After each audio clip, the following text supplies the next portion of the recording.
Boa noite.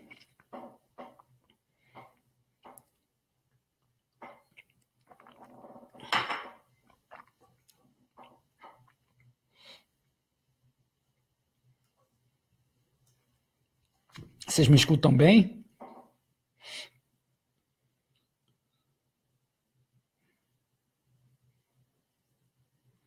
Tudo bem, Mônica?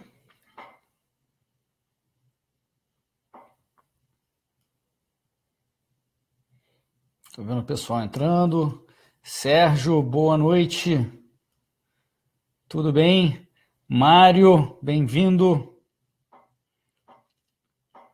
Advilson, Leonardo, Zé Henrique. Obrigado, Sérgio. Bom saber que vocês estão escutando bem. Maravilha. Pois é, pessoal. Então, nós vamos falar hoje sobre o verdadeiro mecanismo. Assisti a série do mecanismo, que fala sobre o mecanismo da corrupção. E é interessante falar sobre o mecanismo, mas tem uma série de mecanismos aos quais nós estamos sujeitos. O Adriano Janturco, meu amigo, lá no Fórum da Liberdade, fez uma palestra espetacular e ele falou um pouco sobre o mecanismo da política, né? A forma como eu coloco isso. Deixa eu dar uma boa noite aqui. Gui Monteiro, esses óculos de Harry Potter. Pois é, então, já tem que usar óculos de leitura, não tem saída. Eduardo, boa noite. Ronaldo, tudo bem? Quanto tempo? Boa noite. Rafaela, bem-vinda. Rafael, Zé Henrique, boa noite. Olha o Mioto aí. Até que enfim, eu estava fazendo uma atualização e estava demorando muito mais do que eu esperava, tá? Ju, bem-vinda. Olha o Urich, que honra ter o nosso querido Urich aqui. Leandro, boa noite. Olha o professor Marcos Freitas. Boa noite, professor. Que honra tê-lo aqui conosco. E, por favor, pessoal, vamos participar. Lorenzo, meu grande amigo, sei que você vai almoçar com o Miguel amanhã. Eu amanhã estarei no Rio de Janeiro. Infelizmente, eu não vou poder almoçar com vocês. Grande amigo meu, Lorenzo. Saudades do Lorenzo. Guilherme Macalossi, grande. Foi um prazer te ver no Fórum da Liberdade. Pois é, Advilson, você me desculpa. Eu sei que os Correios poderiam estar envolvidos, mas a culpa dessa vez foi, por incrível que pareça, do Steve Jobs, porque me enganou no tempo de instalação do novo update. Eu tinha que fazer o update para não dar problema e comecei o update, sei lá, 8h15 e demorou até agora. Zé Henrique, boa noite. O Uris fez alguma pergunta? Eu não estou vendo, não. Bitcoin é moeda? Garoto. Podemos discutir isso ao final, ok? Boa noite, Marco. Tudo bem? Miriam, boa noite. Leandro Dias, boa noite. Marcos Muniz, boa noite. Obrigado por todos. Pois é, pessoal, vamos falar um pouco sobre... O pessoal está chegando aí. Alan, Doni, boa noite. Interior do Ceará, olha só, isso é tecnologia, que beleza. Olha, enquanto a gente está esperando mais gente entrar, deixa eu mostrar aqui os novos lançamentos da LVM. Vocês já conhecem o Churchill, que está vendendo super bem, está arrebentando na Amazon. E a gente lançou agora o livro do Marcel Van Hatten, nosso grande deputado estadual, que eu acho que vai chegar onde ele quiser chegar, na verdade, na política. Somos nós com uma voz, do Megafone à Tribuna. É uma coletânea dos melhores discursos dele. E temos também aqui uma discussão interessante, uma análise econômica, puramente econômica, não fala de moral e tal, sobre a criminalização das drogas, né? O que isso acarreta em termos de consequências econômicas. É um livro do professor Mark Thornton, que é um craque. E vai ter muito mais novidade, tá, pessoal da LVM? Fiquem ligados aí, tá? A Ju está dizendo aqui que já tem o do Churchill. Eu recomendo o livro do Churchill. 12 discursos que mudaram o mundo. Ele capturou a energia do povo inglês através da sua palavra, da sua retórica. O Churchill nisso era um gênio, a despeito dos problemas, né? Ninguém é perfeito, e ele também era imperfeito. O Churchill, não sei se vocês sabem, que ele era um imperialista fanático e era contra a independência da Índia, né? E também ele não era a favor das mulheres no parlamento, né? Então você veja bem que maluquice. Obrigado, Ju, que os livros são bons. O Rodrigo, que já estava participando do Esquenta, Rodrigo Andolfato, lá do Ilan, está aqui também. Vamos lá. Então, vamos começar, pessoal. Estava falando, então, que tem o mecanismo da corrupção, que é descrito na série. Não vou dar spoiler, já dei um spoiler outro dia, sem querer, do Casa de Papel, não vou dar aqui do mecanismo. E tem o mecanismo da política, que eu costumo colocar como um sociólogo alemão do fim do século XIX, chamado Franz Oppenheimer, costumava colocar.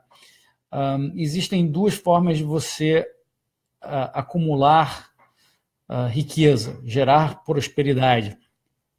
Um deles é o meio econômico, através de trocas voluntárias, ou seja, um meio contratual. E o outro meio é o meio político, que é o meio hegemônico, é um meio coercitivo. A política é isso, né? E o Adriano, portanto, e de uma forma hábil de colocar na frente de 4.000 pessoas e muitas pessoas que não têm conhecimento disso que a gente costuma escrever bastante e falar, ele, em suma, propôs a criminalização da política, que é justamente você não obedecer contratos, que é você não obedecer à vontade das pessoas e fazer trocas hegemônicas, forçadas, coercitivas. Mas tem esse mecanismo, então, que eu vou começar pelo fim. Então, pretendo dizer o mecanismo como ele é e depois dissecá-lo, de repente contando um apanhado histórico de como chegamos até aí e o que explica esse mecanismo, que eu acho, sinceramente, que é o mecanismo mais danoso de todos esses, mais danoso, relacionado com o mecanismo que o Adriano falou. Se não houvesse o mecanismo da política, da troca não contratual, não haveria esse outro mecanismo que eu vou descrever. Mas ele é um mecanismo mais destrutivo do que o mecanismo da corrupção descrito na série, né? Olha o Miguel aí também. Ô, Miguel, boa noite. Ó, Lourenço está na área também, tá?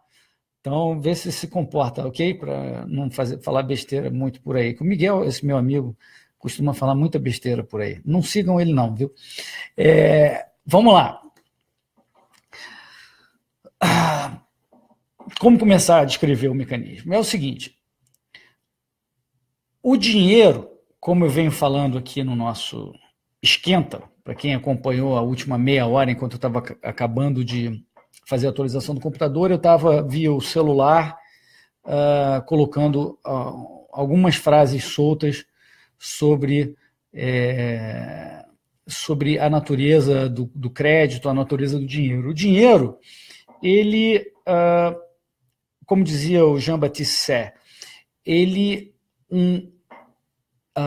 nós compramos produtos não com o dinheiro, nós compramos produtos via outros produtos que nós produzimos, né? O dinheiro é apenas um intermediário, né?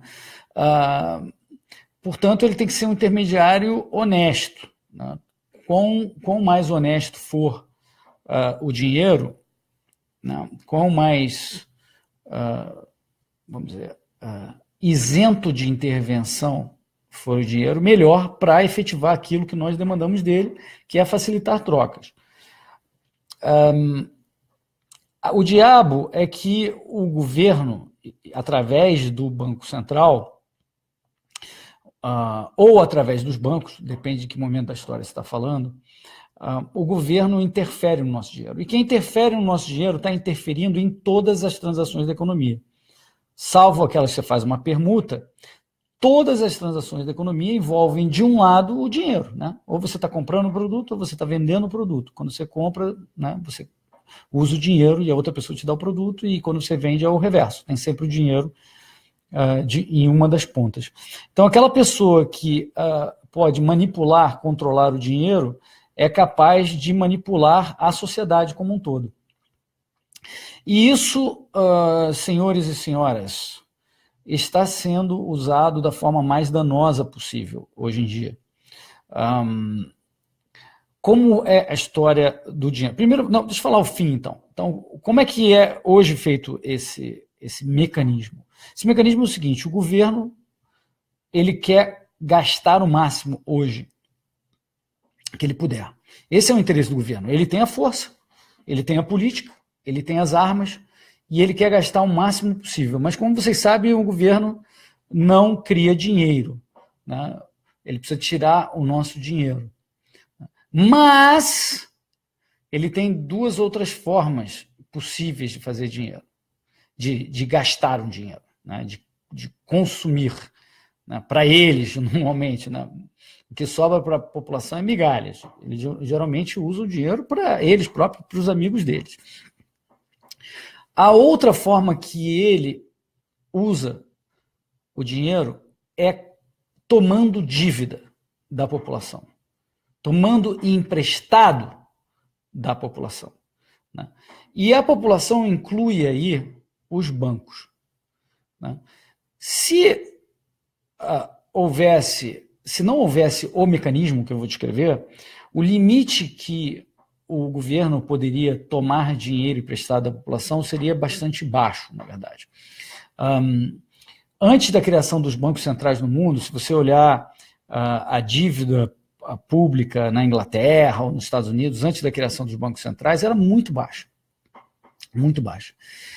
Mas pense bem, se você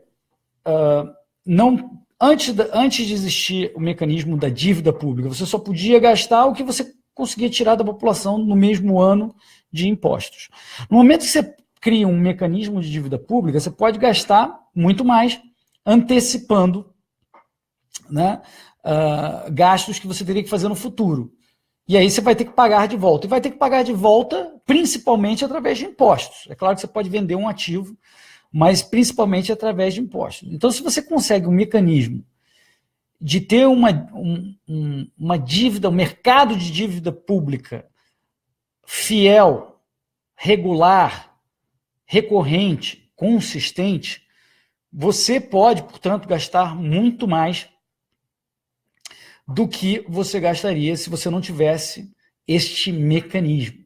E como a gente vê empiricamente, esse mercado de dívida pública era incipiente e quase negligente, insignificante, antes da criação dos bancos centrais. E por quê? Vou explicar. Deixa eu só ver o que temos aqui de comentários. Eduardo Ribeiro fazendo um comentário, boa noite. Jackson, tomando a saque, igual na Idade Média, só que agora mais bonitinho. Macarena, boa noite, tudo bem, Macarena? Quanto tempo? Ih, olha o Michael aí, o Michael chegou agora. Michael, por enquanto você não perdeu nada, eu estou começando a explicar o mecanismo agora. Então, se você puder tomar uma quantidade de dívida muito grande, você pode gastar muito mais, que é o que os governos querem. Os governos querem gastar, e de novo, para eles, normalmente. Eles só gastam algo que seja benéfico para a população na medida em que isso seja necessário para ele obter os votos para ele se perpetuar no poder, né? Ou obter a sustentação popular, né? O apoio popular para ele se sustentar no poder. E isso geralmente é uma parcela muito pequena do total de gastos deles, que geralmente vai para sustentar a máquina pública, sustentar o establishment, sustentar os amigos que os ajudam a permanecer lá, sustentar corporações amigas, grupos da população que se beneficiam de gastos governamentais, etc. Como arrumar uma forma de aumentar a dívida pública, de conseguir mais gente emprestando para o governo. Bom, isso começou, na verdade, no século XVII, de uma forma mais estruturada, quando foi criado o Banco da Inglaterra. O rei da Inglaterra estava, em um determinado momento, já sem crédito na praça, ele já tinha defaultado, não tinha pago suas obrigações em um determinado momento, já tinha confiscado o ouro depositado, geralmente pelos ourives, que trabalhavam com ouro, que estava estocado na Torre de Londres, estocado em confiança, e ele tomou, chamou isso de empréstimo e tomou esse dinheiro, mais ou menos como o Collor fez com a gente aqui, a Zélia, em 92. E ele, depois de fazer todas essas trapisongas, continuava sem crédito para continuar financiando as bobagens que ele fazia, principalmente guerras que aconteciam muito nessa época. E foi proposto a ele, ao rei, um novo mecanismo. E aí surgiu esse mecanismo, que é o seguinte: um determinado grupo de pessoas falou: olha, nós vamos fazer um banco, e se você, rei, determinar que todo o dinheiro que circula na corte circule através do nosso banco, e se você determinar que as notas que nós emitimos, né, que a gente poderia chamar de cédulas, parecidas com o que a gente usa hoje, não era como isso, mas eram notas emitidas por esse banco, o Banco da Inglaterra na época. Se o rei topasse esses dois privilégios, né, que as notas emitidas por esse banco fossem monopolisticamente produzidas, ou seja, ninguém mais pudesse produzir notas, e se todo o dinheiro que circulava pela corte circulasse através desse banco, este banco, então, disse o seguinte: nós emprestamos para você basicamente o que você precisar. Ora, vejam, um mecanismo de simbiose através do qual um banco privilegiado, que se chamava Banco da Inglaterra, que hoje é um banco estatal, mas na época era privado, obteve privilégios gigantescos em troca de emprestar para o rei. E o rei achou esse mecanismo muito produtivo para o rei, porque ele não tinha nenhum crédito, ele não conseguia, ele normalmente tomava empréstimos a 6%, e mesmo a 8% ele não estava conseguindo tomar. E esse esquema de simbiótico entre esse banco de privilégio e o rei viabilizaram essa, vamos dizer, dívida adicional do rei. Né? E esse é um sistema diabólico, obviamente, onde você adultera o dinheiro que as pessoas usavam, porque essas notas que o Banco da Inglaterra emitia eram notas que não eram conversíveis em ouro. Só mais tarde elas vieram a ser conversíveis em ouro, quando começou o padrão ouro, bastante mais tarde. E havia uma conversibilidade limitada, mas essas notas não tinham como origem um determinado ouro no cofre para uma determinada nota emitida. Não tinha esse tipo de contrapartida.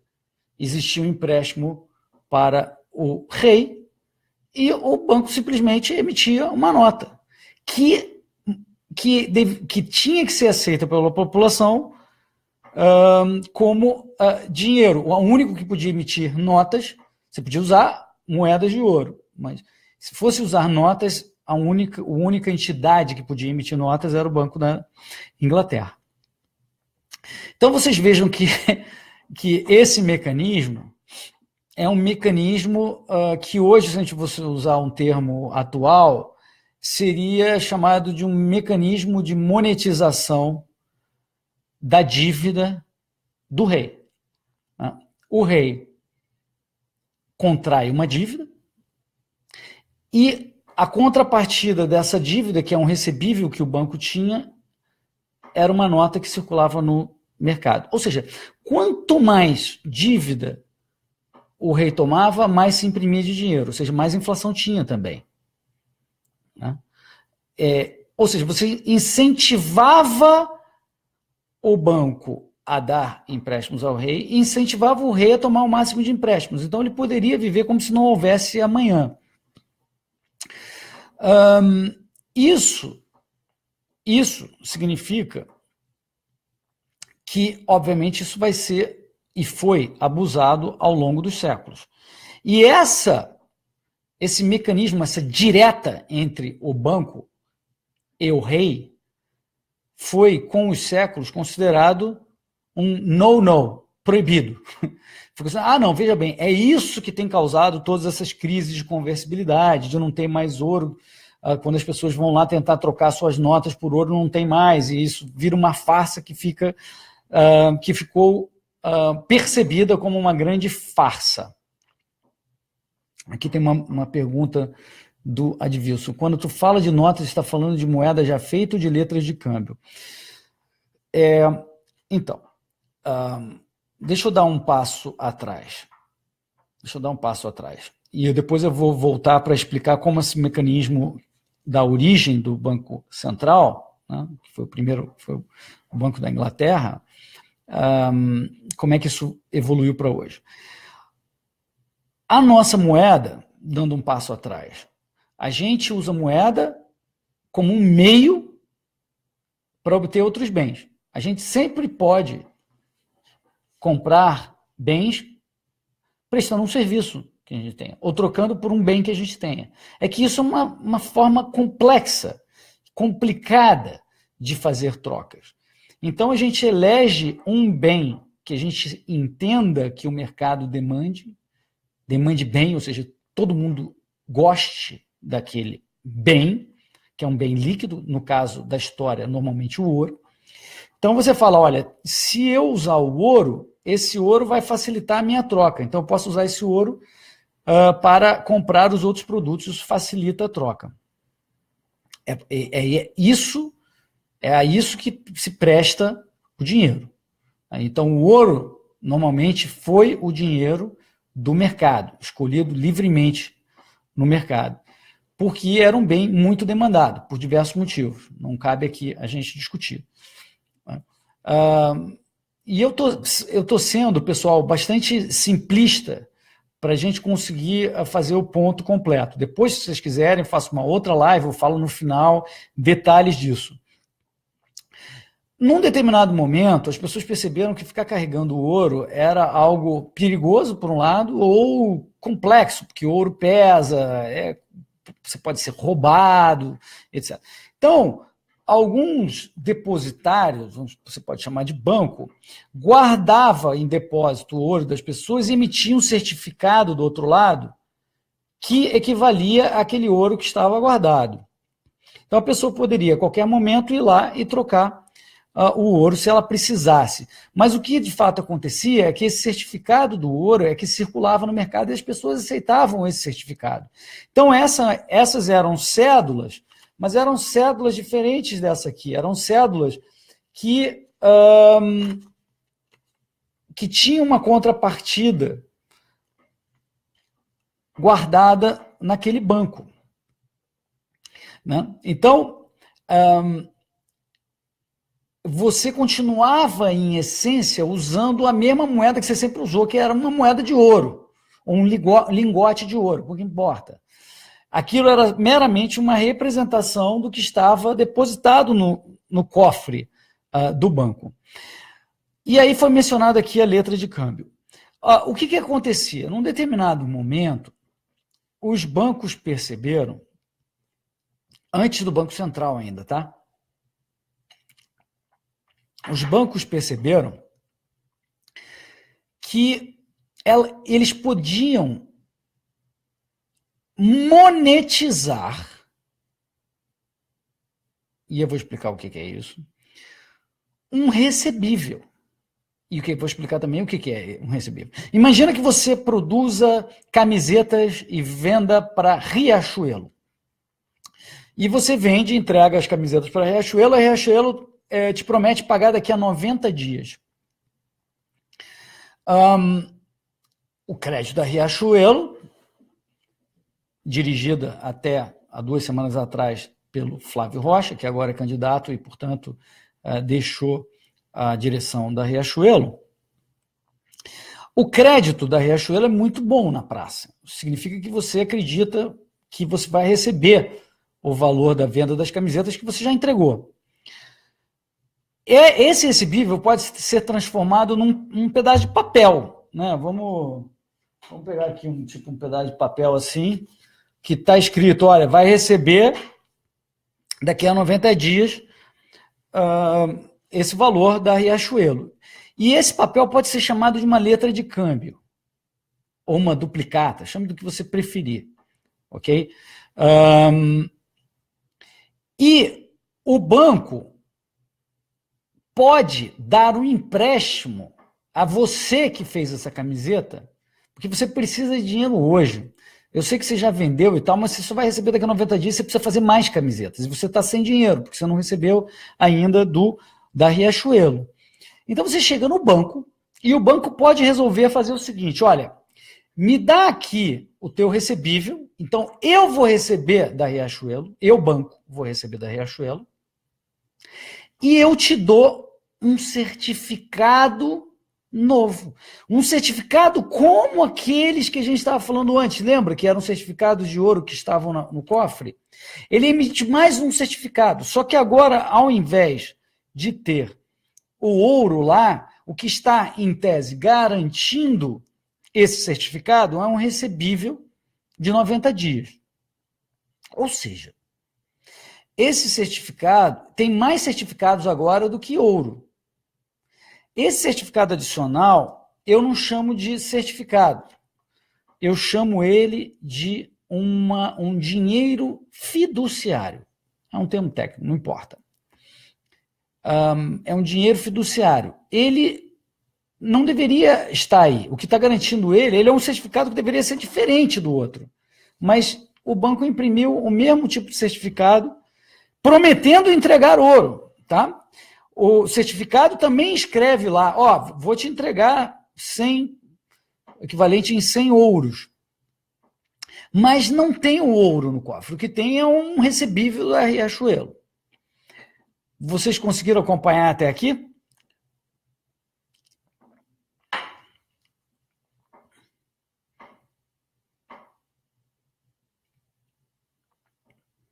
Bom, vou admitir que sim. Agora vejam que interessante.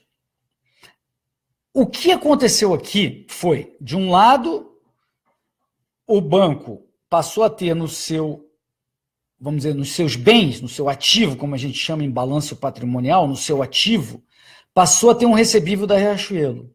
E do outro lado, ele emitiu um novo certificado. Agora tem mais dinheiro na praça, porque esse certificado circula como os outros circulam. E esse certificado novo vai afetar a taxa de juros para baixo, que, por sua vez, vai aumentar a demanda por crédito e vai gerar todas aquelas consequências que eu não vou entrar hoje, mas que as pessoas que seguem a Escola Austríaca de Economia sabem que causa os ciclos econômicos. Mas não é isso que eu quero explicar hoje.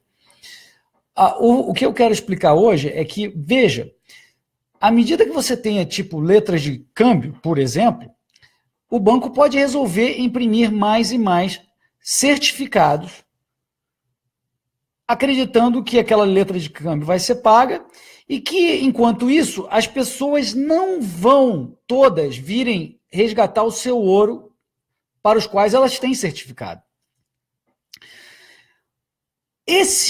Essa emissão de moeda fiduciária, de dinheiro fiduciário, ou seja, sem o ouro lá guardado, ela tem um limite, enquanto você é um banco. Porque você, se é um banco e você não tem um privilégio, como tinha um Banco da Inglaterra, imaginando que não tinha o privilégio que o Banco da Inglaterra obteve, lembre que eu expliquei que o Banco da Inglaterra fez um deal diabólico com o rei, onde não só todo o dinheiro da coroa teria que circular por este banco, mas também só este banco poderia emitir notas e elas seriam aceitas como dinheiro no mercado. Imagina que esse banco que eu estou descrevendo, que criou um novo certificado baseado numa letra de câmbio, num recebível da Riachuelo, que esse banco não tem esses privilégios.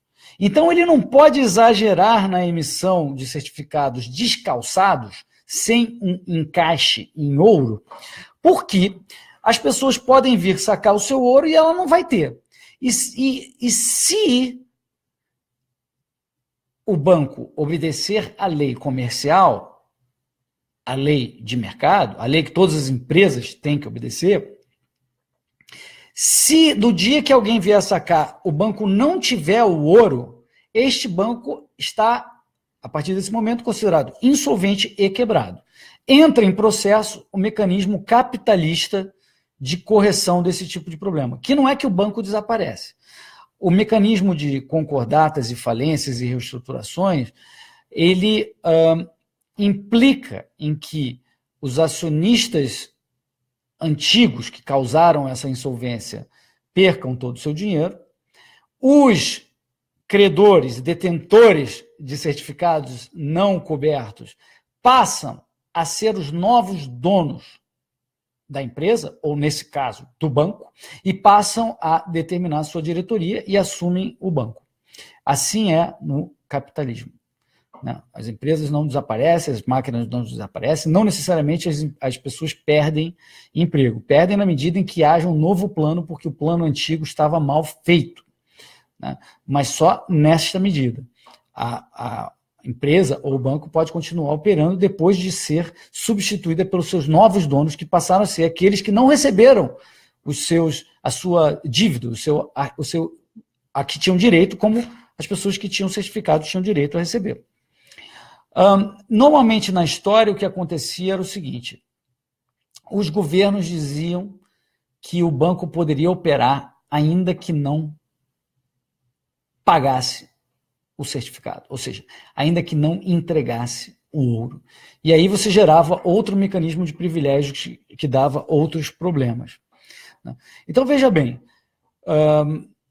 recapitulando, quando um banco de privilégios, que é o único emissor possível de cédulas, de notas, ele monetiza novo dinheiro, ou seja, cria novas cédulas descalçadas ou calçadas apenas num recebível, seja do rei ou da Riachuelo, isso começa a gerar os problemas de ciclos econômicos e gera principalmente o problema de instabilidade do sistema monetário, porque aquele banco passa a não estar mais casado em suas obrigações. Se é um mercado livre, isso não há problema, porque o banco não pode exagerar nisso e vai ser sempre precavido, prudente, e não vai emitir notas descalçadas. Vai ter sempre encaixe naquilo que ele promete que ele vai entregar, que é o ouro, no caso, ou outro ativo que sirva de base que as pessoas usem no mercado. Na história, normalmente era o ouro. O problema surge quando o governo diz que os bancos têm privilégios, que eles não precisam pagar quando vier uma crise qualquer, eles não precisem exercer a promessa de entregar o ouro. E aí vem o problema. Bom, teve ministro das Finanças do De Gaulle, na França, que se chamava Jacques Rueff, que ele dizia o seguinte: olha, se eu tiver um acerto com o meu alfaiate, no qual, para cada terno que eu compre, ele me estenda um crédito longo de 30 anos, eu vou comprar todos os ternos do mundo. Não vou ter problema em comprar a quantidade de ternos gigantesca. E aí você começa a perceber o mecanismo. É claro que no caso do alfaiate, ele não tem como conceder esse prazo para pagar para todos os ternos que ele comprar. Existe uma limitação. Mas na medida em que você tenha um privilégio como banco, em que você possa emitir notas, e que essas notas, no momento que o sujeito vier pedir o dinheiro dela que está lá no cofre e você não precisar entregar, você vai estar numa situação similar àquela do Jacques Rueff.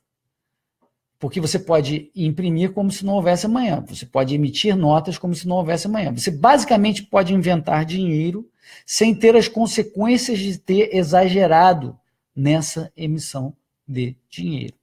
E por que isso é relevante no nosso caso? Porque o Banco Central, no mundo de hoje, o Banco Central brasileiro, por exemplo, ele pode, a seu bel prazer, e é claro que existem mecanismos de metas que ele se autoimpõe, etc. Mas ele tem autonomia para monetizar qualquer ativo, ainda que esse ativo seja um passivo. O que eu quero dizer com isso? Da mesma forma que eu expliquei que um recebível da Riachuelo pode ser monetizado e ser transformado num certificado, numa cédula, um empréstimo para o Tesouro Nacional é o que é hoje usado para se criar um novo dinheiro. O Banco Central, se ele receber um recebível do Tesouro Nacional, ou seja, algo que o governo promete pagar daqui a 30 anos, este recebível dá ao Banco Central o direito de imprimir mais notas. Entendem? Quanto mais recebíveis existirem no mercado, mais potencial criador de novas notas existe. Ou seja, quanto mais o governo se endividar, mais o Banco Central pode criar dinheiro. E vice-versa, quanto mais o Banco Central criar de dinheiro, mais o governo pode se endividar, que é o que ele quer desde o início, como eu havia explicado. O que o governo quer, a premissa do que eu estou falando é que o governo quer gastar mais hoje. É uma verdade pragmática aí no mercado. Os governantes querem gastar dinheiro hoje, né? E a sociedade tem que, de alguma forma, impor limites a isso, mas é muito difícil. Se ele puder gastar dinheiro hoje, é isso que ele vai fazer. E mesmo quando ele não pode e a sociedade impõe limites, a gente viu. A Dilma arrumou uma forma de gastar dinheiro hoje, tomando novo dinheiro de bancos públicos, proibido por lei, e foi assim que ela foi empichada, muito corretamente, aliás, por ter desobedecido certas regras que a sociedade escolheu e ela deveria ter cumprido, e não cumpriu. Mas, em tese, não existe limite para o que o Banco Central possa imprimir. O limite é a quantidade de dívida que o governo tomou. Essa dívida que o governo tomou, que se transforma em recebíveis ao longo do tempo, que se transforma no que a gente chama de título público, né? Estava querendo evitar esse nome para ter que explicar mais um conceito, mas toda dívida que o governo toma é representada por um título que diz quando que serão pagos os juros e a data final no qual ele vai devolver o dinheiro original, né? Quanto mais títulos públicos houver, mais o Banco Central pode monetizar de títulos públicos. Aí algumas pessoas do mercado vão falar, Hélio, mas esse sistema que você explicou do Banco da Inglaterra emprestar direto dinheiro para o rei, esse a gente não aceita mais, porque isso causou uma série de problemas inflacionários ao longo do tempo, falta de convertibilidade, né, dos certificados em ouro. O Banco da Inglaterra passou a não entregar mais o ouro, como, por exemplo, nas guerras napoleônicas, de 1797, quebrou de novo, etc. Então, por causa de todos esses problemas, nós vamos fazer de uma forma em que o Banco Central, ou o Banco da Inglaterra, não possa emprestar para o rei, ou no caso brasileiro, que o Banco Central não possa emprestar diretamente para o Tesouro Nacional. E eles acharam que isso seria uma forma que resolveria o problema. Mas qual é o mecanismo? Qual é o mecanismo? O mecanismo é o seguinte: o Banco Central diz o seguinte, olha, pessoal do mercado, bancos, basicamente, se vocês tiverem um título, e agora vem o centro do mecanismo, tá, pessoal? Então, aqui é onde vocês têm que prestar mais atenção. Ih, caramba, a minha tela estava parada, eu não estava vendo os comentários. Depois eu vou voltar e ver se tem perguntas, mas eu vi que tinha uma opção de coisa, minha tela ficou parada aqui. Deixa eu só ver aqui. A Ju perguntou, e esses são os famosos títulos da dívida pública que todos falam que é um bom investimento. Pois é, são os títulos, os recebíveis, né, que o governo promete pagar, são os títulos da dívida pública, como eu mencionei. Eles são um bom investimento porque são baseados na escravidão nossa futura, ou seja, como o governo não cria dinheiro, o Tesouro não tem o seu próprio dinheiro, ele só pode pagar esses títulos se ele tirar da população. E a população somos nós ou os nossos filhos. Então, quanto mais dívida ele tiver, mais escravização futura haverá. Quanto mais dívida tiver, mais hipotecas do futuro haverá, e menos crescimento haverá, e mais escravos nós seremos. É preciso ficar claro. Mas veja só, como é o sistema hoje em dia? O Banco Central diz o seguinte: bancos, vocês têm algum título público aí?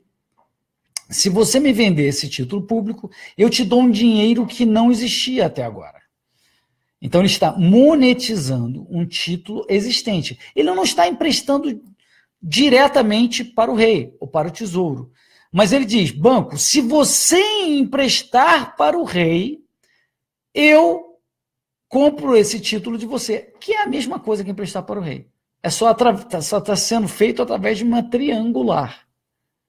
Então, o sistema inteiro, o mecanismo, pessoal, é um mecanismo pelos quais os bancos estão incentivados a emprestar dinheiro ao tesouro, ao rei, porque eles sabem que o Banco Central precisa desses títulos que representam esse empréstimo ao rei, para ele monetizar e criar nova moeda. Ou seja, o Tesouro Nacional, o rei, tem um enorme incentivo em aumentar sua dívida, porque os bancos foram meio que forçados ou incentivados a sustentar o mercado de dívida pública, ou seja, de dívida para o rei, porque eles sabem que tem um comprador certo, contínuo, recorrente, que é o Banco Central. Que se eles podem, toda semana tem leilão, inclusive, que eles vendem esses títulos para o Banco Central, e o Banco Central pega esse título e emite um novo papel que não existia. E quem gasta esse dinheiro, pasmem, não é nem o Tesouro, esse é um novo dinheiro que está sendo gasto pelos bancos. Então, os bancos emprestam para o governo e recebem um dinheiro para gastar. Os bancos estão livres de risco. E o Tesouro consegue a dívida que ele precisar, porque tem um banco central que cada país vai ter um banco central que, com os limites teóricos que ele pode emitir. Mas, assim, o limite é o que a sociedade impor, mas o banco pode criar o que ele quiser de moeda nova, desde que ele tenha um ativo que, na verdade, é uma dívida. Na verdade, o Banco Central sempre deveria ter um ativo sólido que não seja dívida de ninguém, porque essa é a nossa moeda, tem que ser um bem, algo que tenha valor, algo positivo, e não a nossa moeda ser baseada, ou se você quiser usar um termo, lastreada numa dívida futura que é financiada, ou seja, que é paga através da, para usar um termo forte, escravização nossa futura. Porque como o governo não cria dinheiro, ele tem que tirar de alguém via o método hegemônico de confisco, via impostos. Só que ele já gastou esse dinheiro hoje. Ele vai tomar das outras pessoas no futuro para pagar o que ele já gastou. Nosso futuro está hipotecado por conta dessa dívida pública. E essa dívida pública só existe nesse montante Senão seria insignificante. Só existe porque existe esse mecanismo de monetização dessa dívida pública, que é o Banco Central. Esse é o mecanismo. Isso é absurdo. E todos topam. Você vai dizer, não, mas isso só existe no Brasil? Claro que não. O pior é que esse sistema é feito no mundo inteiro. E por isso que todo mundo se assusta com os bancos centrais dos seus países. Porque tudo depende de quanto ele está monetizando de dívida pública. Se ele monetiza pouco, o governo pode se endividar menos. Então ele tem que meio que se financiar pelo imposto do ano, porque ele não tem como tomar muita dívida. Mas se o Banco Central é mais largado, ele monetiza o que ele quiser. E o nosso dinheiro não deveria ser monetizado. O dinheiro deveria ser o dinheiro, o bem. Como a gente resolveu que o nosso dinheiro, para facilitar a nossa vida, começasse através de certos certificados que ficavam lá guardados, eles passaram a abusar desse sistema. E passaram a fazer essa monetização de dívida, que é surreal. Monetização de dívida. Não é nem monetização de um ativo, é monetização de uma dívida. O ouro, por exemplo, e o Bitcoin, para entrar, se o Urich ainda estiver por aí, o ouro e o Bitcoin são ativos, são bens, são algo com valor intrínseco. Eles não são dívida, eles são recebíveis, eles são a coisa em si. Agora, recebíveis do Tesouro é uma dívida. E o sistema é baseado em monetizar dívidas. Isso aí exploda a cabeça. Deixa eu ver agora um pouquinho das perguntas e a gente volta ao histórico. Qual o nome técnico, João Damasio está perguntando aqui, qual o nome técnico dado à emissão de dinheiro pelo Banco Central?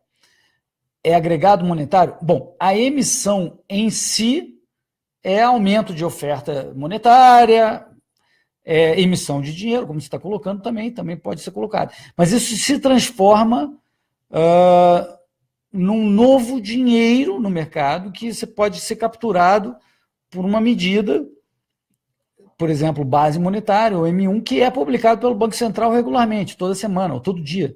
Você pode entrar no site do Banco Central, eles são transparentes disso. Eles inventam um novo dinheiro do nada, mas pelo menos eles divulgam isso. Você tem como saber que eles criaram um dinheiro baseado no nada, diluindo o nosso dinheiro, né? Eu sei que muita gente que estuda economia pode ter uma série de dúvidas. Veja, mas será que não é preciso de mais oferta monetária? E a gente pode discutir isso em seguida. Eu já coloquei uns spoilers antes, no esquenta do live, para mostrar que isso tudo é uma bobagem. Mas a gente pode discutir isso. Mas nada disso é necessário, na verdade.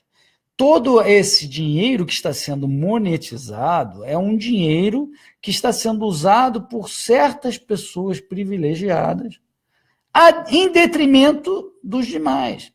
Porque uma demanda por dinheiro é a mesma coisa que uma demanda por bens.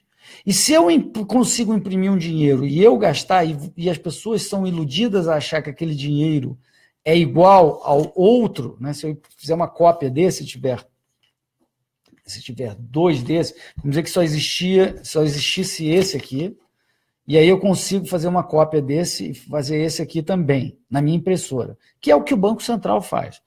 E passo no mercado, o que acontece é que aquele dinheiro estava representando certos bens. Se as pessoas aceitarem a minha nova cópia, eu estou tirando um bem que o outro usaria.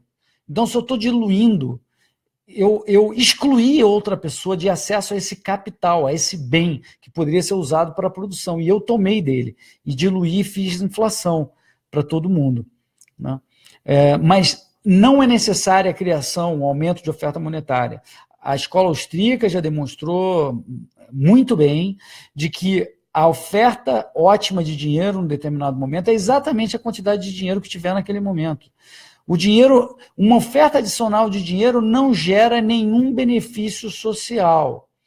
Os bens são referenciados ao dinheiro. A gente que vive num país que já cortou tantos zeros, teve uma vez, inclusive, que cortou 4 zeros de uma vez. Normalmente cortava 3, vai cortando 3. A gente sabe isso, que o dinheiro é só uma representação das outras coisas. Você cortou 3 zeros, significa que todos os preços caem 1000 vezes, automaticamente. Não precisa fazer um decreto para isso acontecer. É assim naturalmente. O David Hume já tinha feito o experimento mental da fada madrinha. Se de repente, durante a noite, uma fada mágica duplicasse a quantidade de dinheiro que cada uma das pessoas na economia detém, no dia seguinte todos os bens dobrariam de valor. É que quando o mecanismo ocorre, pessoal, não é um aumento proporcional nos saldos de dinheiro que cada um de nós tem, que seria razoavelmente neutro.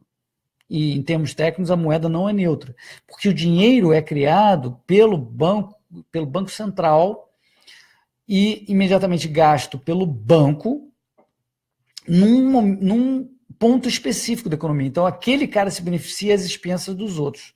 É como se a fada mágica aumentasse o dinheiro só de uma pessoa e não de todas as pessoas da economia ao mesmo tempo. Então, há uma inflação e uma deturpação do fenômeno econômico como um todo. Deixa eu ver o que mais aqui o pessoal está falando. Tiago Feitosa falou o seguinte: Hélio, o BC compra esses títulos com taxas diferentes das taxas acordadas entre banco e tesouro? Pode ser, porque como o banco compra primeiro do tesouro, ou seja, como o banco emprestou hoje, vamos dizer, para o tesouro, o Banco Central pode comprar isso daqui a uma semana. Daqui a uma semana a taxa do mercado pode já ter mudado. Então o valor reflete a nova realidade de taxa do mercado. Entende? Porque simplesmente é um dia diferente e as taxas podem ter se alterado um pouquinho. Mas, em geral, reflete, é similar, né? Principalmente se o título público acabou de ser emitido e o Banco Central acabou de comprar. Então, não tem muito motivo para ser muito diferente, mas sim, reflete a realidade de cada dia. Deixa eu ver o que mais temos de perguntas aqui. Cara, que sistema louco que fizeram para escravizar as pessoas, o Walter está falando. Exatamente. É um sistema complexo, difícil de entender, poucas pessoas têm capacidade de dissecar isso, porque não é simples. Vocês estão vendo que não é simples. Tem uma triangulação, tem todo um mecanismo de monetização e deturpação do nosso dinheiro com o objetivo de gerar mais poder para o governante, para o rei, viabilizar tomar dívidas cada vez maiores e a prazo mais longo para gastar hoje algo que ele não tem. E para pagar isso, ele tem que cada vez mais escravizar e hipotecar o nosso futuro. É esse o mecanismo. O Eric está falando, and the Fed. Exatamente, Eric. Se você acaba com os privilégios do Banco Central, você não precisa nem acabar necessariamente com o Banco Central, que é um ponto que muitos austríacos não entendem. Mas se você acaba com os monopólios do Banco Central, com a obrigação de você usar a foto da garoupa, aqui é a foto da garoupa, olha aí que maravilha. Olha a garoupa, que bonitinha. Quanto você acha que custou para imprimir esse papelinho? Perto de R$100? Não. Centavos de real. E eles podem imprimir o quanto quiserem. Não? Mas se acabar com a necessidade de você ter que usar as fotos da garoupa, ou ter que aceitar as fotos de garoupa em pagamento pelo seu serviço, o Banco Central passa a ser obsoleto. Você não precisa acabar com ele, você pode deixar ele lá, as pessoas provavelmente vão usar moedas melhores, dólar, euro, Bitcoin, ou o que for. Deixa eu ver o que mais temos de pergunta. Olha o bully aí. Hélio, a maior parte da dívida pública é do governo federal para com o BC? Olha, eu não sei, eu imagino que uma boa quantidade hoje esteja de posse do BC, esse dado é muito fácil de aferir, mas eu suspeito que não esteja próximo do limite, até porque se estivesse próximo do limite, estaria esgotada a capacidade do Banco Central de monetizar mais, né? Ele já teria monetizado tudo.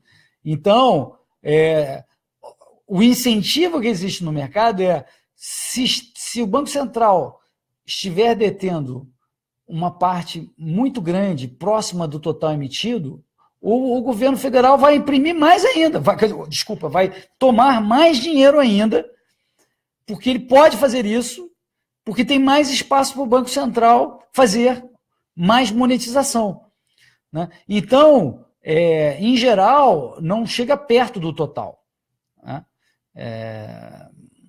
E é um problema muito grande quando os governos resolvem ser mais realistas do que o rei e começar a pagar dívida. E tem governos que acabam resolvendo fazer isso. E aí o Banco Central fica sem oxigênio de monetização, ou seja, se não tem muita dívida pública, isso é raríssimo na história, é raríssimo, raríssimo, raríssimo. Mas em alguns momentos houve de um determinado país começar a pagar a dívida pública. E aí o Banco Central fica sem oxigênio, fica sem títulos públicos para poder criar mais dinheiro. Isso cria um problema, e é óbvio que o problema é resolvido com o Tesouro novamente passando a tomar mais dívida para criar mais dinheiro, porque ele pode gastar mais. E esse é o mecanismo. Bom, deixa eu ver, vejo a galera do Ila em peso aqui. Poderia explicar o efeito Cantillon? O Fênix Felipe está dizendo. O efeito Cantillon, pessoal, é o seguinte: se eu consigo, vamos dizer, tem uma determinada quantidade de cédulas na economia, uma determinada quantidade de fotos da garopa na economia, e eu consigo imprimir uma nova indistinguível da outra, e eu uso ela aqui na cafeteria, aqui embaixo, isso significa que eu vou conseguir comprar bens antes das pessoas perceberem a artimanha, antes das pessoas perceberem que tem uma nova nota falsificada. E não é porque é impressa na impressora do Banco Central que ela deixa de ser falsificada. Uma nova nota sem um encaixe real, né? Não um encaixe em dívida, mas um encaixe real, é uma nota falsificada. Então, significa que eu posso gastar esse dinheiro antes dos preços aumentarem. Mas depois que essa nota continuar circulando, em determinado momento, os efeitos dessa nova oferta monetária, dessa nova célula na economia, vai gerar algum aumento de preços, de alguns preços na economia. E aí a última pessoa que gasta já está pagando muito mais caro por aqueles bens que eu gastei antes de subir o preço. Esse é o efeito Cantillon, que eu me beneficiei antes, o segundo cara ainda se beneficiou, o terceiro já pode ter sofrido um aumento de preços, e o último, coitado, o otário, ele pagou o preço cheio, já tendo sido os efeitos econômicos da impressão dessa nova nota falsificada, já estando distribuída na economia, refletida na economia. Então, esse é o efeito Cantillon. Se o BC fosse extinto hoje, o que aconteceria amanhã? Excelente pergunta, nós não sabemos, mas a gente sabe que a quantidade de fotos da garopa seria fixa, a gente passaria a trabalhar com uma quantidade fixa de fotos da garopa. É óbvio que não é só fotos da garopa que é moeda, você também tem depósitos bancários que servem como moeda. Os depósitos bancários, eu imagino que também não variariam muito. E imaginando por um segundo que o problema de trocar notas velhas, gastas, por notas novas, tenha sido resolvido, o que ia acontecer é que a economia circular, continuaria funcionando normalmente, com uma tendência natural de leve diminuição de preços à medida que o PIB cresça, tudo funcionaria como antes. O mecanismo, e aqui é uma coisa importante, o mecanismo como ele hoje existe, ele beneficia devedores e penaliza credores. Nesse cenário que o Márcio está propondo, os credores parariam de ser punidos e os devedores passariam a ter que pagar realmente o que devem. Mas, obviamente, que essas expectativas de do que está de inflação seriam corrigidas e tudo mais ou menos se corrigiria. Mas você passaria a ter não mais uma punição recorrente aos credores, como acontece no sistema de hoje, principalmente em inflações surpresa, que geralmente em anos de eleição costumam ocorrer. Deixa eu ver o que mais aqui.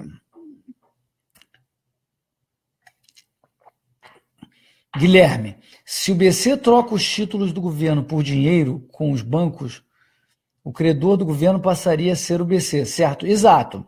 Quando o BC compra um título do governo de um banco e paga um dinheiro ao banco, ou seja, monetiza esse título, monetiza, porque criou um dinheiro que não existia para pagar esse título do banco, o credor do governo passa a ser o Banco Central. E veja que interessante. Aí vem um ponto muito interessante, Guilherme, que é o seguinte: aquele título vence, certo? E no dia do vencimento, o Tesouro pagará ao Banco Central, que é um novo credor. Só que o mecanismo é tão violento que o Banco Central diz o seguinte: Tesouro, não precisa me pagar. Contraia uma nova dívida e troque, e eu carrego agora um novo título de 30 anos. Isso é o que normalmente ocorre.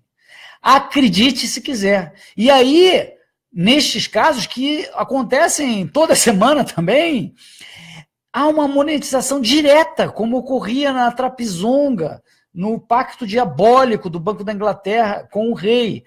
E aí o Banco Central rolando a dívida pública diretamente para o Tesouro, toda vez que um título vence. Veja só que sacanagem. E é assim que ocorre. Deixa eu ver. Tiago Feitosa, marcando a mercado, né? Eu não sei a que você está se referindo, mas sim, é sempre marcando a mercado, sim, sem dúvida. Deixa eu ver o que mais tem de pergunta. João Damasi, o que o Banco Central faz com o Tesouro e bancos é o mesmo que o banco faz entre poupadores e tomadores? É similar. Eu não vou querer explicar aqui, mas o banco pode criar um depósito bancário do nada, dizendo que a pessoa no seu caixa eletrônico tem um novo depósito que não existia, se ela empresta um novo dinheiro para uma determinada empresa ou pessoa. Então, por exemplo, deixa eu explicar isso melhor. Eu sou um banco, tenho lá certos correntistas e tenho os meus ativos, tenho empréstimo, tenho caixa guardado, né, normalmente junto ao Banco Central, que é obrigado a guardar junto ao Banco Central, e tenho depósito e tenho caixa para garantir esses depósitos. Mas eu posso sim, hoje, criar um empréstimo novo para alguém, pode ser até um amigo meu, desde que não seja muito óbvio, e eu digo que esse novo tomador desse empréstimo passa a ter, a partir desse momento, se consultar o caixa eletrônico, passa a ter um depósito nesse valor. Eu não fiz nada, eu simplesmente fiz um lançamento contábil e uma inserção no computador para aparecer no caixa eletrônico que esse novo correntista meu tem esse saldo. É muito parecido com o que o Banco Central faz. Só que esse método que o banco faz não é sustentável ao longo do tempo. Eu não posso aumentar essa quantidade de depósitos criados ao longo do tempo, senão eu fico insolvente. Mas o Banco Central não fica insolvente. Quanto mais títulos públicos houver, ou seja, quanto mais o governo tomar de dívida, mais eu posso criar dinheiro, e isso não há limite. Os limites ocorrem porque a sociedade escolheu meta de inflação, porque ela fiscaliza o Banco Central e diz que não pode criar inflação, porque protesta, porque esperneia, porque a mídia fala, porque os austríacos enchem o saco. Mas não tem limite. Ele sempre usa o mecanismo no limite máximo possível que ele pode. Esse é o incentivo que existe. Que mais temos aqui? Márcio, o encaixe real seria o aumento de produtividade dos produtores? Pois é, Márcio, é o seguinte,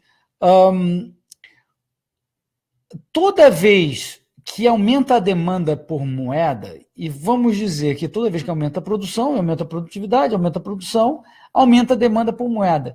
Nada é necessário ser feito na oferta de moeda, porque automaticamente o dinheiro é um bem diferente dos outros bens, automaticamente os serviços prestados por aquela quantidade que já existe de unidades monetárias, o serviço prestado aumenta automaticamente.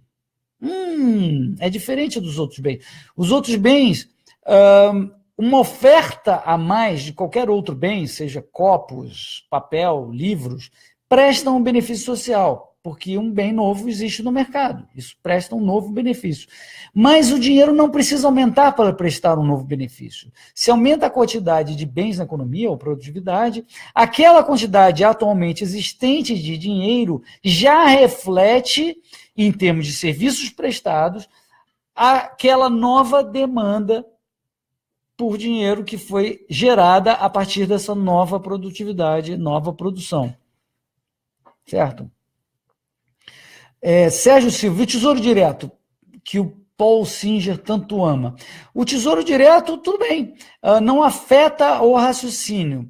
Ele simplesmente abre um canal a mais para o Tesouro se endividar. Ou seja, ele facilita que aumente a dívida pública.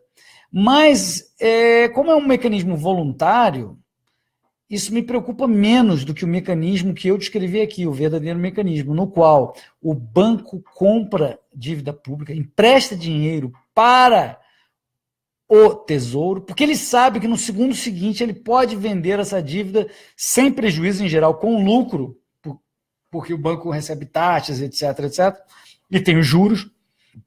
Ele pode vender para o Banco Central, que vai pegar essa dívida e vai monetizar essa dívida. É bem diferente do Tesouro Direto, onde você está pegando o seu dinheiro que já existe e está emprestando voluntariamente para o governo. Aumenta o mercado de dívida pública, sem dúvida, permite mais endividamento, mas não é essa bomba atômica que é o verdadeiro mecanismo. Paulo, você não gostou, né, dos meus óculos, né, Paulo?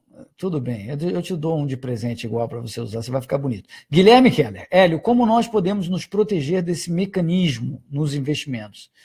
REITs e FIIs de tijolos seriam uma boa opção ao Tesouro Direto ou juros bancários? Olha, é muito complexo proteger disso. Você tem que ser um bom investidor. Né? E eu tenho uma mentoria que eu faço privada para poucas pessoas, que vai abrir uma nova turma, provavelmente em junho, no qual eu passo toda a minha experiência de investimentos para poucas pessoas, no máximo 10 pessoas por mentoria, para que a pessoa entenda o mecanismo e outras coisas, inclusive os ciclos econômicos da escola austríaca, inclusive como fazer alocação devida de ativos e outros 1000 truques, principalmente questões de economizar em custos de fundos, capitalizar ao máximo os juros compostos ao longo do tempo. Todas as dicas que eu aprendi ao longo de toda a minha carreira de mercado financeiro e minha experiência de investimentos, eu passo através disso. É a única forma de se proteger e, na verdade, é uma forma em que você pode até estar na frente do mecanismo. Poucas pessoas têm a oportunidade e capacidade de estar à frente do mecanismo, mas você, se quiser, você aprendendo e entendendo o mecanismo, você pode tirar proveito disso e saber se potencializar o seu ganho baseado justamente no comportamento dos agentes perante um mecanismo que eles não entendem. Rodrigo Saraiva Marinho, imposto é roubo? Obviamente é equivalente moral ao roubo. Quando você tira a propriedade de uma pessoa sem o seu consentimento, eu não tenho outro nome a dar a não ser roubo, furto, chama do que você quiser.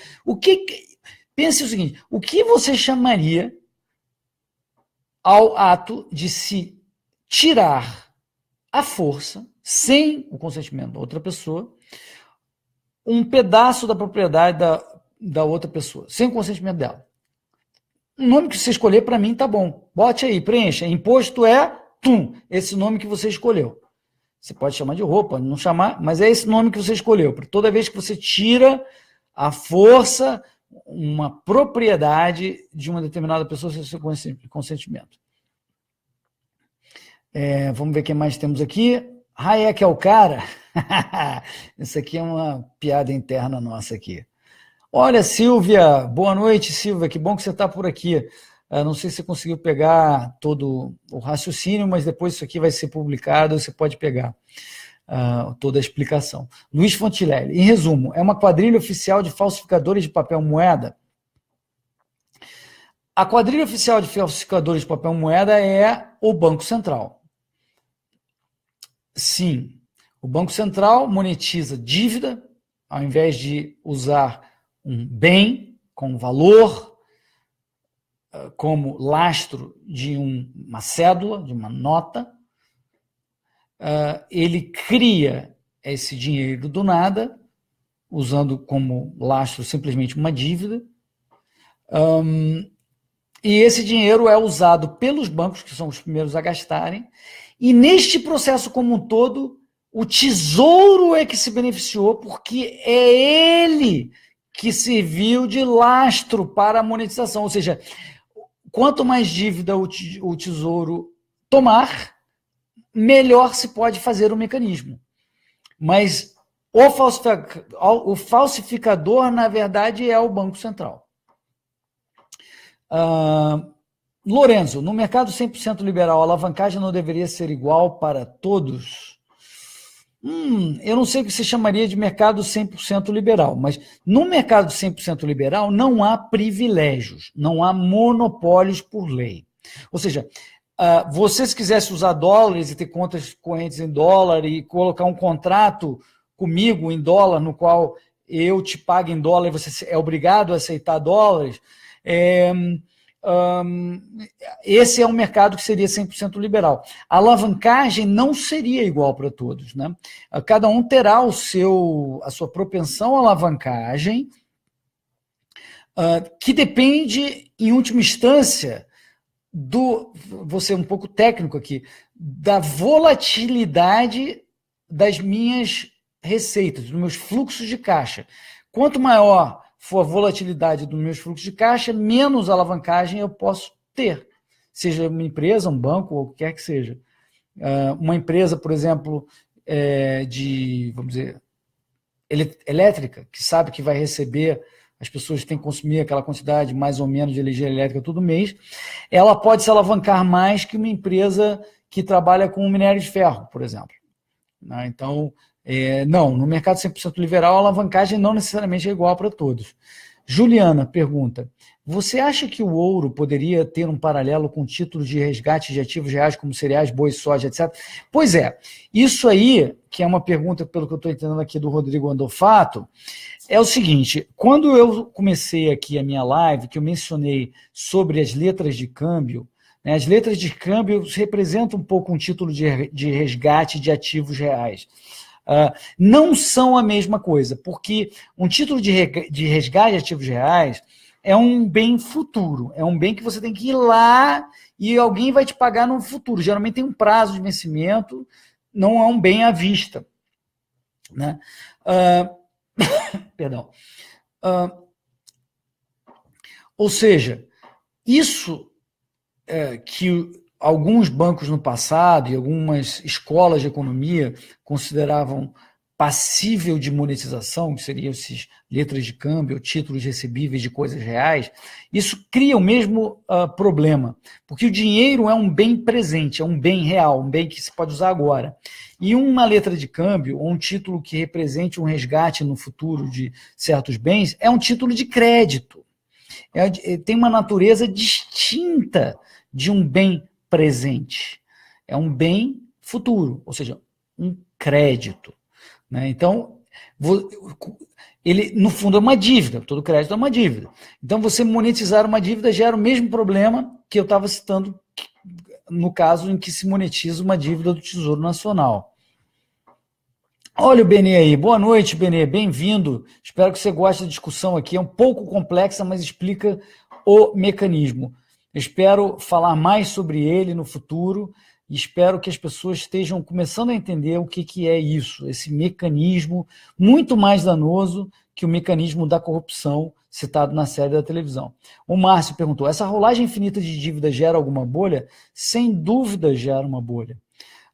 Inclusive, na medida em que essa rolagem se acelere, tanto maior é a bolha gerada e que o mercado acaba corrigindo em alguma medida, criando uma crise de inadimplência que acaba purificando o excesso de dívida no mercado, inclusive do governo. O governo tem uma vantagem que nenhum de nós tem. A gente não tem como criar dinheiro, nem tomar dinheiro à força de outras pessoas para fazer frente aos nossos compromissos, às nossas dívidas.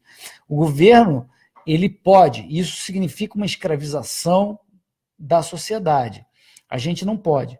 E na medida em que essa rolagem infinita de dívida, que é monetizada, essa monetização baseada na rolagem de dívida, entra no mercado e gera essa inflação, isso gera ciclos econômicos que afetam a sociedade como um todo, mas o último prejudicado é o governo, porque ele sempre pode tomar dinheiro da população para fazer frente aos seus compromissos, que são os impostos, obviamente, que eu estou me referindo. Estou parecendo o Reinaldo Azevedo? Que isso, cara? Mas com sensatez. Gabriel, grande Hélio, comecei na escola austríaca por sua causa, hoje sou outra pessoa. Gabriel, obrigado pelo comentário, parabéns pela evolução aí, pelos estudos na escola austríaca. Óculos horrível. Ô, Rodrigo, se você vai criticar, pelo menos obedeça a concordância, né? Óculos é plural. Então, se você quer criticar, são óculos horríveis. Ok? Rodriguinho Marinho. Leão Marinho. Carol, quanto tempo que eu não te vejo, Carol? Bem-vinda aqui à nossa discussão. Pergunta, João Luiz Cunha Júnior. Você acha que o ouro poderia ter paralelo com o título? Isso aqui eu já respondi. Vamos lá. Referência do Paul Singer, brincadeira pela defesa apaixonada dele no debate com o Hélio Beltrão na PUC 2014. Aliás, esse debate, eu recomendo às pessoas, foi um debate sensacional. Sérgio estava lá, foi uma ocasião épica com o Paul Singer, com uma participação de uma das professoras lá do departamento que levantou no meio. Ela não estava na mesa, mas ela levantou no meio e num determinado momento ficou revoltada, começou a defender o Paul Singer, que eu tinha criticado, imagina que heresia, e ela falou assim, este Beltrão, eu não estou entendendo, Beltrão, o que você está dizendo não está escrito no Capital. Este foi o argumento de uma das professoras mais antigas de economia da PUC São Paulo. Não está no Capital, então não é válido. Vamos lá. Vicente da Gama pergunta, sua teoria não é mainstream em lugar nenhum do mundo. A que atribui isso?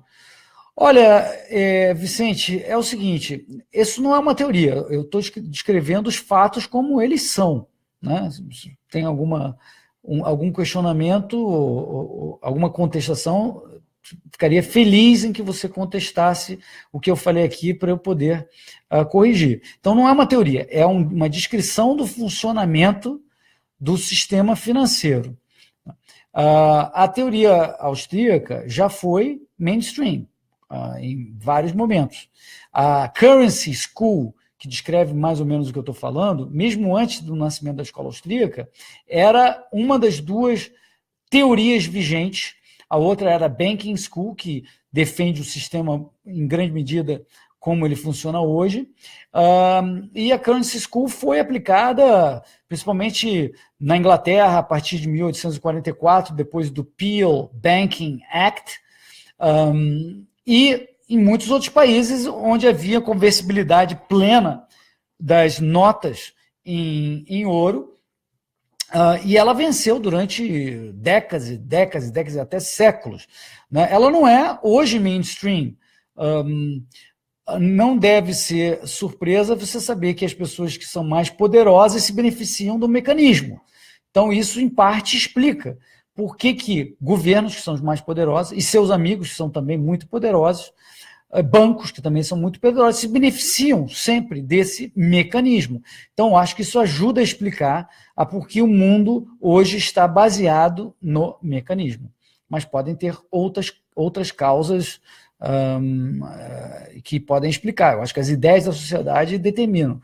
Infelizmente, nossas ideias não vigoram com a intensidade que eu gostaria que vigorassem. Se vigorasse, isso depende de nós também, talvez a situação mude. Então, espero que a gente continue divulgando essas ideias de tal forma que a gente possa mudar o sistema como ele é feito, porque o sistema de hoje não funciona, é injusto, é baseado em hipoteca do nosso futuro, em escravização, para usar um termo forte, do nosso futuro, dos nossos filhos, para que paguem as dívidas que o governo contraiu em nome deles, que nem existem ainda. Esse sistema não me parece moral, não me parece justo e tampouco funciona visto as crises econômicas, crises financeiras, especialmente a 2008, a última que a gente vê, mas também no Brasil, a crise que a gente teve de estouro do crédito desde 2014, 2015. Qual o remédio, Laura, para esse mecanismo? Aliás, Laura, bem-vinda, faz tempo que eu não te vejo. O remédio é justamente a gente divulgar mais essas ideias e descortinar o mecanismo. Eu acho que cada um que entendeu aqui como funciona o mecanismo e a natureza do mecanismo deveria explicar isso para as pessoas, apontar para, por exemplo, artigos do Instituto Mises, para essa live, para o meu contato, e eu terei prazer em explicar para as pessoas em detalhe, para outras YouTubes e apresentações que nós, no Instituto Mises, ou professores de escola austríaca, costumam fazer sobre a explicação desse mecanismo. Eu acho que até hoje não houve uma explicação tão detalhada como a que eu estou dando agora, de uma maneira, vamos dizer, uma tentativa leiga de explicar o mecanismo. Talvez esse seja um vídeo que vale a pena estar circulando. A Ju colocou aqui o debate histórico com Paul Singer, a Ju Lima aqui, estou vendo aqui o link. Os óculos não sei, mas o cabelo está igual ao do Rothbard. Yes! Obrigado, Túlio. Rothbard é um grande herói meu.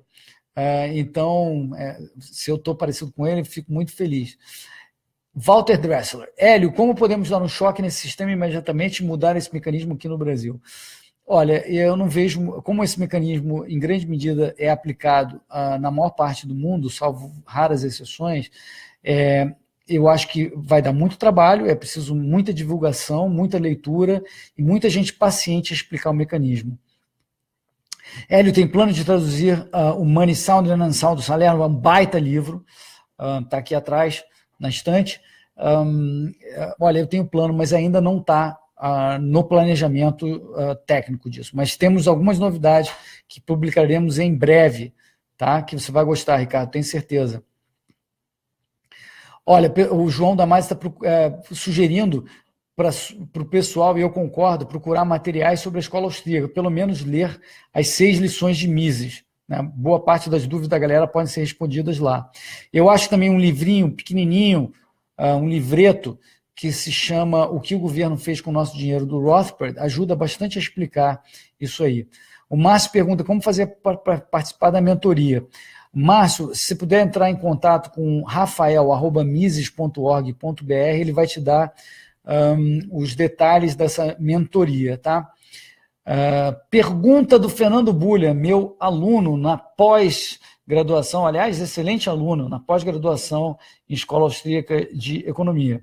Por que nenhum motherfucker, economista famoso com certa notoriedade, nem levanta essa questão do mecanismo do monopólio monetário estatal, sendo que são absurdamente danosos para a sociedade? Difícil imaginar algo tão maléfico, e nem um comentário sequer. Por quê? Olha, as pessoas costumam achar, e eu acho que talvez isso ajude a responder algumas das outras perguntas que eu posso não ter respondido de forma completa. Elas acham que alguém precisa gerenciar a economia, senão a economia vai para o saco. Né? Que existem falhas de mercado, e nós sabemos que o mercado falha porque o mercado é feito de pessoas, e pessoas são imperfeitas. Perfeito só Deus. Mas o governo é muito mais imperfeito. E mais imperfeito ainda é um sujeito que acha que vai dirigir a sociedade melhor que as pessoas livremente podem fazer no mercado de forma voluntária. Esse burocrata, ou esse Banco Central, veja o nome, Banco Central, é o cara que resolve os problemas do sistema financeiro, do dinheiro, da circulação monetária, etc. Essa arrogância fatal de achar que você deve gerenciar a economia através da manipulação do crédito, da manipulação da moeda, isso aí é o que se acredita no mainstream.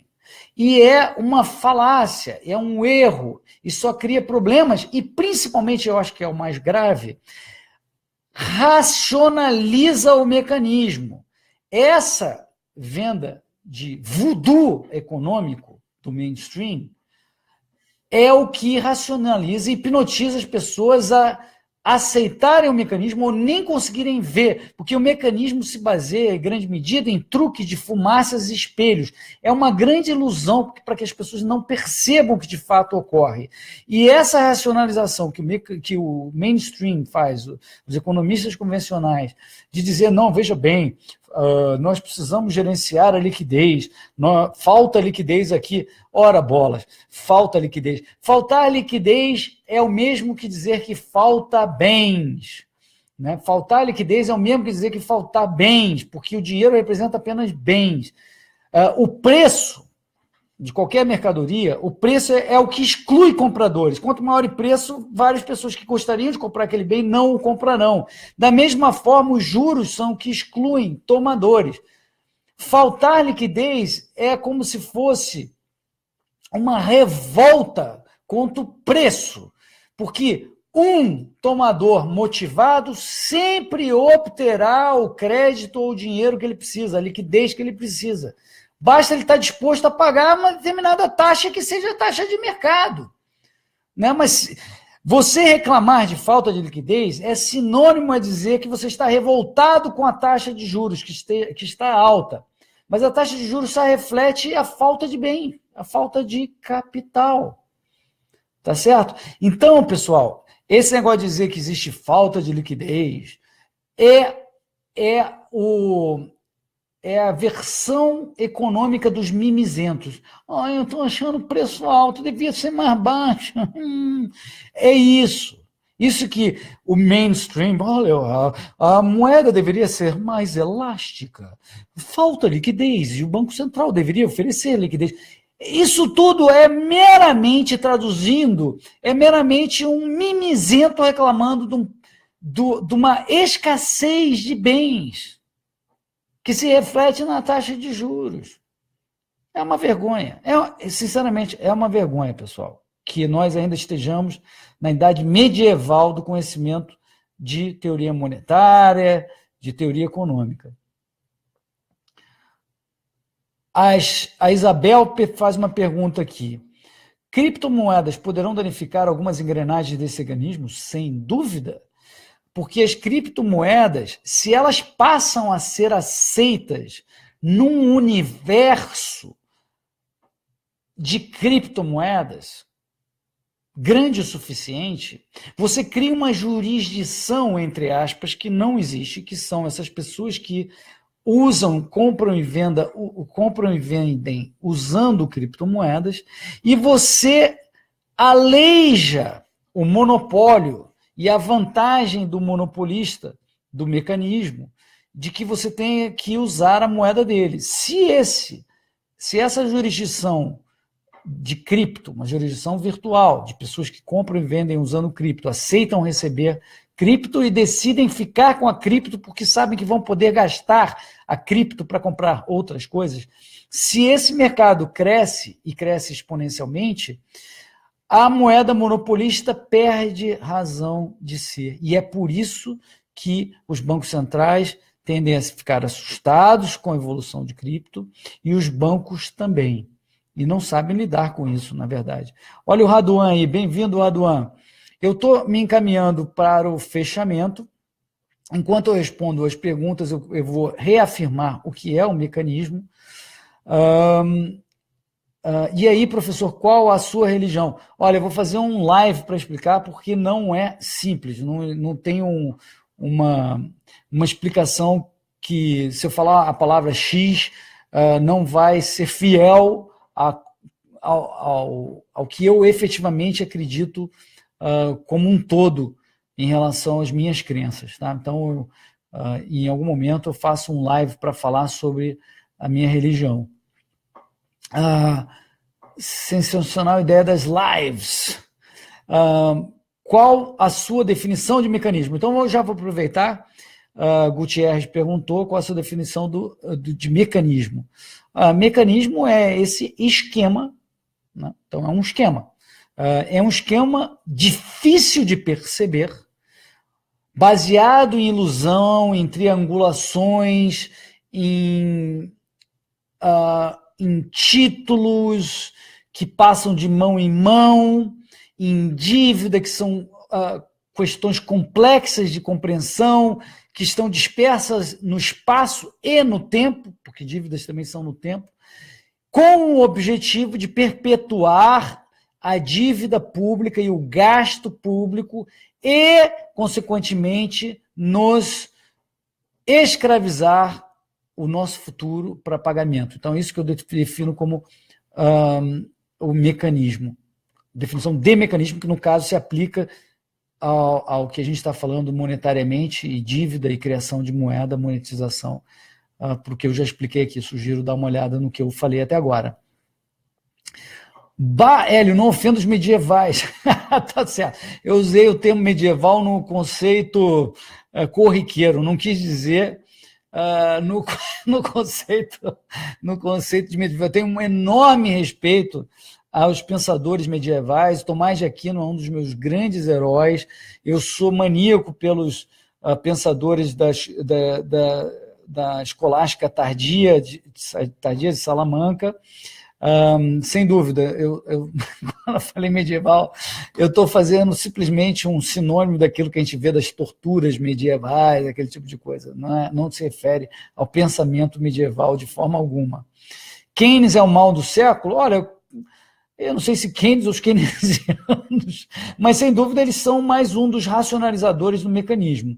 E nessa medida eu acredito que eles causam um mal, viu, Rodrigo?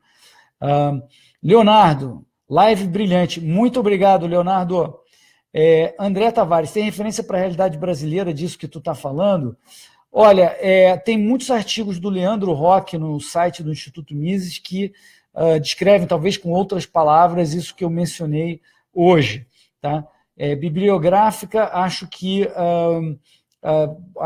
algumas coisas. Você pode ler Man, Economy and State, do Rothbard, aquele livro que eu já mencionei aqui, o que o governo fez com o nosso dinheiro, mas você está falando de realidade brasileira. Então, olha, eu acho que você lendo, sabe um livro muito bom, o livro do Schultz,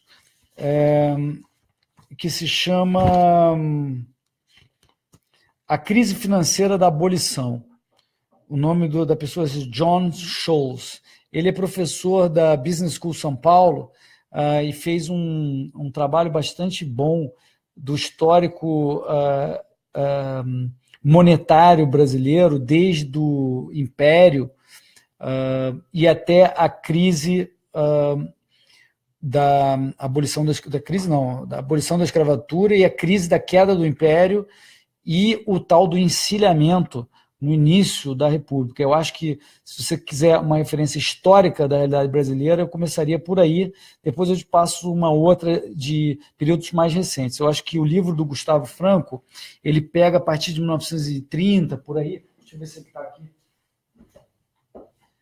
Aí você já pega a continuação do livro do Schultz, tá? Se alguém puder colocar escrito o nome do John Schultz e o nome do livro, The Financial Crisis of Abolition, eu agradeço enquanto eu estou falando aqui, tá? Que é um livro muito bom. E aí você, dos anos 30 para frente, você pega no livro do Gustavo Franco, A Moeda é a Lei, que você vai se divertir, que é um livraço. Laura, obrigado pela live. Obrigado a você, Laura. Obrigado pela tua participação. Vitória. Obrigado, Vitória, tudo bem? Agora que eu vi que você está aí. Um beijo grande para você. Não sei que parte do mundo você está, mas tenho acompanhado você à distância. Menos teórico, mais prático. Olha, esses livros que eu te mencionei, esses dois, o Schultz e o Gustavo Franco, são bastante práticos, tá? Sobre operações, eu recomendo você buscar no Google mesmo funcionamento da mesa de Open Market do Banco Central, como é que funciona o Open Market, como é que eles efetivamente monetizam títulos públicos, tá? Vai por aí que você vai pegar o mecanismo, o detalhe do mecanismo, assim, os bits and bytes do mecanismo que vem por aí. Livro do Huerta de Soto para traduzir?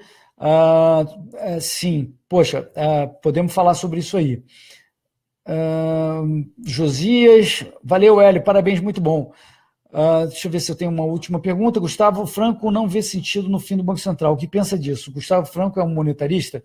Olha, eu não sei se dá para classificar o Gustavo numa caixinha única. O Gustavo é um sujeito muito culto, sabe tudo de moeda e de Banco Central. Eu tenho enorme respeito pelo Gustavo, sou um grande admirador da trajetória de vida dele, me considero um amigo dele. Obviamente eu divirjo um pouco dele nessa visão. Ele acredita que o Banco Central tem sua função.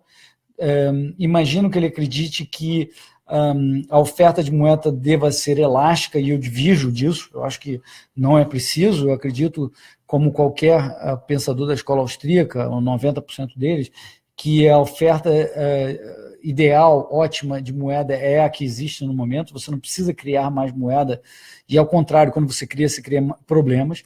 Mas o Gustavo também é um sujeito prático. Ele entende o seguinte, que se você tem um cara sentado no Banco Central que controle essa monetização, que não se alinhe ao mecanismo, ou seja, que sabote o mecanismo, então ele senta ali e não monetiza título público, isso impede o Tesouro de aumentar suas dívidas e, portanto, impede um aumento de escravização futura nossa. E nisso eu concordo com ele. Mas isso não quer dizer que eu concorde que o Banco Central deva seguir existindo, ou que eu concorde que o Banco Central deva ter os monopólios que tem e siga sendo cúmplice do mecanismo. Tá? Então, essa é a minha visão do Gustavo. Oi, Dani, boa noite. Foi bom te ver em Porto Alegre. Beijo grande. Valeu, pessoal. Então, que bom que vocês gostaram. Qualquer dúvida, eu posso voltar aqui nos comentários e ver se faltou alguma dúvida. Um beijo a todos, bom fim de semana. Tchau, pessoal.